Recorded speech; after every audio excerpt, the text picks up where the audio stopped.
தஞ்சை மாநகராட்சிக்கு சொந்தமான ஜெபமாலை குப்பை கிடங்கில் ஏற்பட்ட தீ விபத்து காரணமாக நகர் முழுவதும் புகை மண்டலமாக காட்சியளிக்கிறது. இதனால் பொதுமக்கள் மூச்சுவிட சிரமப்படுவதால் மாநகராட்சி சுகாதார பணியாளர்கள் வீடு வீடாக சென்று மாஸ்க் கொடுத்து ஒவ்வொருவரையும் பரிசோதனை செய்து வருகிறார்கள். தஞ்சை ஜெபமாலைபுரத்தில் மாநகராட்சிக்கு சொந்தமான குப்பை கிடங்கு உள்ளது.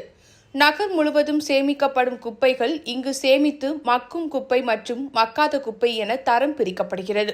இந்த நிலையில் இன்று குப்பை கிடங்கின் ஒரு பகுதியில் தீ பற்றியது. தகவல் அறிந்து வந்த தீயணைப்புத்துறை வாகனங்கள் மற்றும் தண்ணீர் வாகனங்கள் மூலம் தீ அணைக்கப்பட்டு வருகின்றன.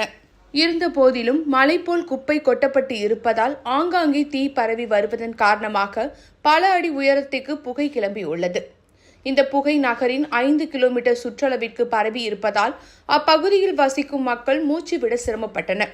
மேலும் குப்பை கிடங்கு வழியாக செல்லும் வாகன ஓட்டிகளும் கடும் சிரமத்திற்கு ஆளாகி வருகின்றனர்.